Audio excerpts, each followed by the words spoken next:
యేసుక్రీస్తు ప్రభువారి నామములో మీ అందరికీ వందనాలు. అపోస్తుల బోధన శీర్షిక ద్వారా దేవుని వాక్యాన్ని ధ్యానించుకుంటున్నాం. ఈనాటి వాక్య ధ్యానం కొరకు యోహాను సువార్త 10వ అధ్యాయం 34వ వచనం నుంచి మనం చూస్తే గనక, మీరు దైవములని నేనంటినని మీ ధర్మశాస్త్రములో రాయబడి ఉండలేదా? లేఖనము నిరర్ధకము కానేరదు గదా! దేవుని వాక్యం ఎవరికి వచ్చెనో వారే దైవములని చెప్పిన యెడల నేను దేవుని కుమారుడని చెప్పినందుకు. ఇక్కడ యేసుక్రీస్తు ప్రభువారు ఒక మాటను స్పష్టం చేస్తున్నారు. ఏంటంటే, అక్కడ ఉన్న ప్రజలు యేసుక్రీస్తు ప్రభువారిని, "నువ్వు మనుషుడివయ్యుండి దేవుడివని నువ్వు చెప్పుకొనుచున్నావు, దేవుని కుమారుడివని చెప్పుకొనుచున్నావు, నువ్వు దేవదూషణ చేస్తున్నావు" అని చెప్పి ఆయన మాట్లాడినప్పుడు, "నేను తండ్రి యొద్ద నుంచి, పరలోకం నుంచి వచ్చిన వాడను. ప్రతిష్ఠ చేసి నన్ను తండ్రి పంపించి ఉన్నాడు ఈ లోకానికని" చెప్పి ఆయన మాట్లాడుతూ, మీరు దైవములని చెప్పి ధర్మశాస్త్రంలో రాయబడి ఉంది. మనుషులైన మీరే దైవములని చెప్పి, మనుషులైన మీరు దేవుని కుమారులని చెప్పి రాయబడినప్పుడు, నేను తండ్రి యొద్ద నుంచి ప్రతిష్ఠ చేయబడి, నేను ఈ లోకానికి దిగివచ్చినప్పుడు, నన్ను నేను దేవునిగా ప్రకటించుకోవడానికి, నేను దైవమునని చెప్పుకోవడానికి, దేవదూషణ చూసిన వాడిగా నేను కనబడుచున్నానా అని చెప్పి, ఆయన మాట్లాడుతున్నట్లుగా మనకిక్కడ ఈ వచన భాగాల్లో మనకి కనబడుతూ ఉంది. అయితే ఈరోజు మనము తెలుసుకోవాల్సిందేంటంటే, ఇక్కడ యేసయ్య స్పష్టంగా చెప్తున్నారు. ఏంటంటే, మీరు దైవములై ఉన్నారు. మీరు దేవుని కుమారులై ఉన్నారని చెప్పి ఆయన తెలియజేస్తూ ఉన్నారు. దీని గురించి మనం కీర్తనలు 82వ కీర్తన 6వ వచనం మనం చూస్తే గనక, మీరు దైవములనియు మీరందరూ సర్వోన్నతుని కుమారులనియు నేను సెలవిచ్చి ఉన్నాను. దేవుడు మనుషుల్ని దైవములుగాను, దేవుని కుమారులుగాను ఆయన ప్రకటించుచున్నారు. కాబట్టి మనం ఎలా ఉండాలి అంటే, దైవముల వలె మనం ఉండాలి. దైవత్వము కలిగిన వారుగా మనం ఉండాలి. దేవుడు ఆయన స్వరూపమందు, ఆయన పోలిక చొప్పున మనల్ని నిర్మించి ఉన్నారు. కాబట్టి పై స్వరూపము, పై పోలిక మాత్రమే మనము దైవికముగా, దైవము వలె ఉండడము కాదు, మన స్వభావాలు గూడా దైవము వలె ఉండాలని చెప్పి దేవుడు కోరుకుంటున్నారు. మనము దైవత్వము కలిగిన వారుగా ఉండాలని చెప్పి ఆయన మాట్లాడుతూ ఉన్నారు.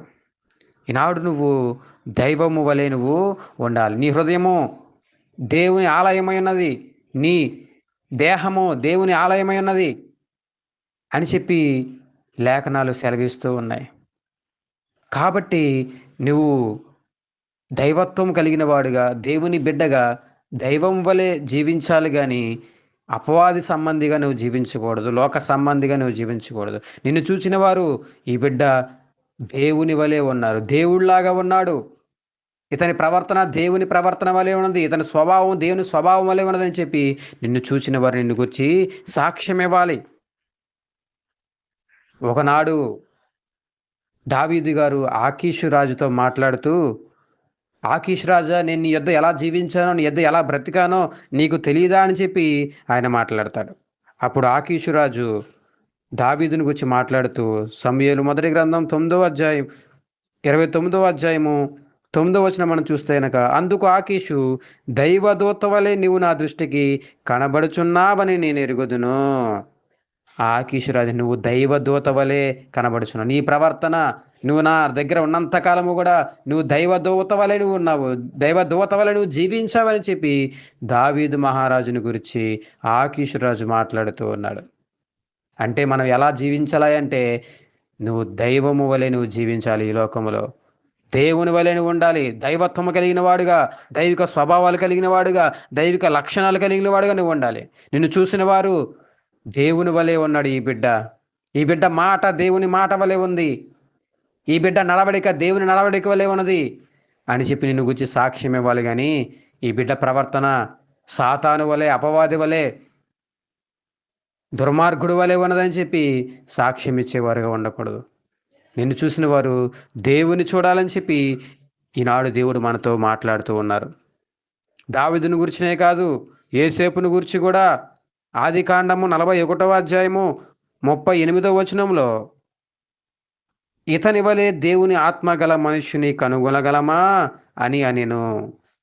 ఇక్కడ ఫరో కూడా యేసేపుని గురించి మాట్లాడుతూ ఇతని వలె దేవుని ఆత్మ గల మనిషిని మనం కనుగొనగలమా అని చెప్పి మాట్లాడుతున్నాడు. అంటే యేసేపు ఎలా కనబడుతుందంటే దేవుని ఆత్మ కలిగిన వాడుగా, దైవికమైన లక్షణాలు కలిగిన వాడుగా, అతని స్వభావము దేవుని స్వభావం వలె ఉన్నది. అతని ప్రవర్తన దేవుని ప్రవర్తన వలె ఉన్నది.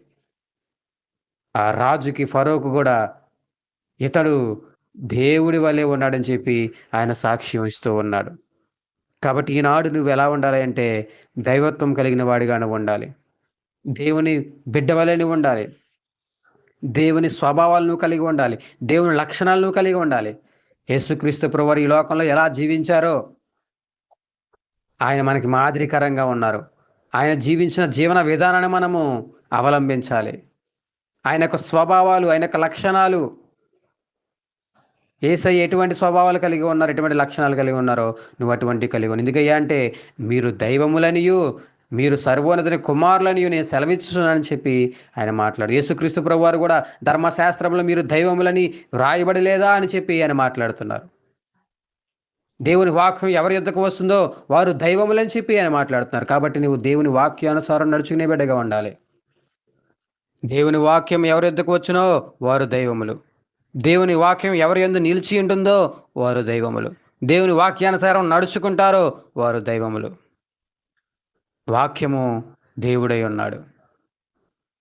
కాబట్టి ఆ వాక్యాన్ని నువ్వు అవలంబించినట్లయితే గనక, దైవిక స్వభావాలను అవలంబించినట్లయితే గనక మీరు దైవములుగా ఉంటారు గానీ, దైవములుగా పిలువబడతారు గానీ, అపవాది సంబంధులుగా పిలువబడరు. కాబట్టి ఈ లోకములో నీవు దైవములుగా పిలువబడాలి. దైవిక స్వభావం కలిగిన వాడిగా పిలువబడాలి. ఆనాడు దావీదును గురించి, యోసేపును గురించి, దానియేలును గురించి కూడా అతడు దేవతల ఆత్మ కలిగిన వాడుగా దానియేలు కూడా పిలువబడ్డాడు. ఈనాడు నువ్వు కూడా దైవము వలె నువ్వు కనబడాలి. దైవము వలె నువ్వు పిలువబడాలి. దేవుని బిడ్డగా నువ్వు పిలువబడాలని చెప్పి ఈ దినం దేవుడు మనతో మాట్లాడుతూ ఉన్నారు. దయగల మా తండ్రి, ప్రేమగల మా ప్రభువా, ఈ వాక్య భాగంలో ప్రతి ఒక్కరూ ప్రభువా దైవిక లక్షణాలు, దైవిక స్వభావాలు కలిగి ప్రభువా దైవముల వలె ఈ లోకంలో జీవించడానికి ప్రభువా అయా ప్రభువా ఈ బిడ్డను చూసిన వారు ప్రభువా మిమ్మల్ని చూసినట్లుగా ప్రభువా నాయన అయా ప్రభువా ఈ బిడ్డలు ప్రభువా దేవుని వలె ఉన్నారని చెప్పి సాక్ష్యం పొందుకుని కృప దయచేయండి ప్రభువా. ప్రతి ఒక్కరిని వాక్యముతో నింపండి, దైవిక లక్షణాలతో నింపండి, దైవిక స్వభావంతో నింపండి ప్రభువా. వారి ప్రవర్తన ప్రభువా నీకు అనుకూలంగా, నీకు మాత్రమే అనుకూలంగా ఉండడానికి మీ కృప దయచేయమని కోరుకొనుచు ప్రభువా. ప్రతి ఒక్కరిని దీవించి ఆశీర్వదించమని ఈ చిన్న ప్రార్థన యేసు నామములో అడుగుచున్నాం మా పరమ తండ్రి. ఆమేన్.